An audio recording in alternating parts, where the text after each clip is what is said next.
Bismillahirrahmanirrahim. Assalamualaikum warahmatullahi wabarakatuh. Perkenalkan, nama saya Aulia Amri dari kelas 81. Nah, di sini saya akan menjelaskan mengenai tentang pluralisme. Pertama-tama, saya akan menjelaskan tentang pengertian pluralisme. Pluralisme adalah sebuah kerangka di mana ada interaksi beberapa kelompok-kelompok yang menunjukkan rasa saling menghormati dan toleransi satu sama lain. Mereka hidup bersama atau koeksistensi serta membuahkan hasil tanpa konflik asimilasi. Kita beralih ke pembagiannya, yaitu pertama, perbedaan agama. Ada 6 agama yang diakui di Indonesia, yaitu Islam, Katolik, Kristen, Protestan, Buddha, Hindu, dan Konghucu. Selain itu, ada aliran kepercayaan seperti kejawen yang dianut masyarakat. Setiap agama memiliki ajaran dan peninggalan yang berbeda-beda untuk umatnya. Agama Hindu dan Buddha meninggalkan berupa patung dan relief pada dinding candi. Sedangkan pada masa perkembangan Islam di Indonesia, hasil seni berganti dari relief patung menjadi seni kaligrafi dan masjid. Selanjutnya, yang kedua, perbedaan budaya. Pluralitas di Indonesia bisa ditemui juga dalam kebudayaan. Budaya sendiri bisa diartikan sebagai suatu kebiasaan atau pola perilaku dan pengetahuan atau keterampilan yang diwariskan secara turun-temurun dan dimiliki oleh sekelompok masyarakat tertentu.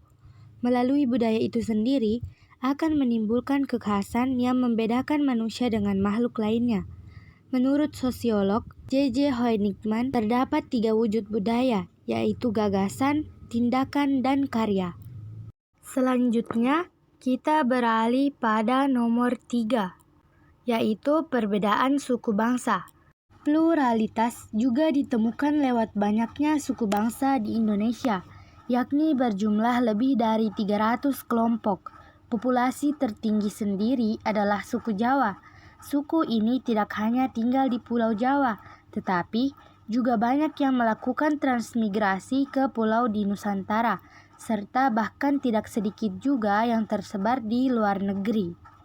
Selanjutnya kita beralih ke pembagian yang keempat, yaitu perbedaan pekerjaan. Pekerjaan merupakan suatu aktivitas yang dilakukan manusia untuk memenuhi kebutuhannya, karena manusia sangat membutuhkan jasa orang lain melalui pekerjaan yang dilakukannya. Pekerjaan dikelompokkan menjadi 2, yaitu pekerjaan sektor formal dan pekerjaan sektor non-formal. Untuk pekerjaan sektor formal terikat dengan suatu sistem yang berlaku baik dari sisi swasta maupun pemerintah, seperti perusahaan, guru, dan pegawai negeri sipil atau PNS. Sedangkan pekerjaan non-formal, contohnya seperti pedagang, petani, dan wira swasta. Selanjutnya kita beralih pada nomor 5, atau peran dan fungsi keragaman suatu budaya. Tarian Saman dan Jaipong. Kedua tarian tersebut merupakan tarian asli dari Indonesia dan hal tersebut bisa menggambarkan betapa kayanya Indonesia. Adapun fungsi dari keragaman budaya dalam konteks pembangunan nasional antara lain sebagai daya tarik bangsa asing, mengembangkan kebudayaan nasional, tertanamnya sikap toleransi, saling melengkapi hasil budaya, dan mendorong inovasi kebudayaan. Baiklah, kita pindah ke pengertian pluralisme agama. Pluralisme agama adalah suatu paham yang mengajarkan bahwa semua agama adalah sama dan karenanya kebenaran setiap agama adalah relatif. Oleh sebab itu, setiap pemeluk agama tidak boleh mengklaim bahwa hanya agamanya saja yang benar, sedangkan agama yang lain salah.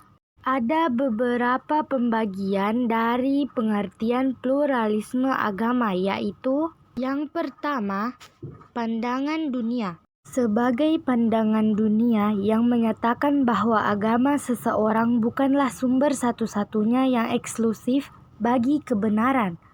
Dan dengan demikian di dalam agama-agama lain pun dapat ditemukan setidak-tidaknya suatu kebenaran dan nilai-nilai yang benar. Pembagian yang kedua yaitu penerimaan atas konsep. Sebagai penerimaan atas konsep bahwa dua atau lebih agama yang sama-sama memiliki klaim-klaim kebenaran yang eksklusif sama-sama sahih. Pendapat ini seringkali menekankan aspek-aspek bersama yang terdapat dalam agama-agama. Pembagian yang ketiga yaitu mempromosikan sesuatu. Kadang-kadang juga digunakan sebagai sinonim untuk ekumenisme, yakni upaya untuk mempromosikan suatu tingkat kesatuan, kerjasama, dan pemahaman yang lebih baik antar agama-agama atau berbagai denominasi dalam satu agama. Pembagian keempat yaitu toleransi agama. Dan sebagai sinonim untuk toleransi agama yang merupakan prasyarat untuk koeksistensi harmonis antara berbagai pemeluk agama ataupun denominasi yang berbeda-beda. Yang terakhir atau pembagian yang terakhir yaitu pendukung pluralisme. Di Indonesia, salah satu kelompok Islam yang dianggap mendukung pluralisme agama adalah Jaringan Islam Liberal. Di halaman utama situsnya tertulis, dengan nama Allah, Tuhan Pengasih, Tuhan Penyayang, Tuhan segala agama. Baiklah, sekian dari penjelasan saya. Wabillahi taufiq wassa'adah. Assalamualaikum warahmatullahi wabarakatuh.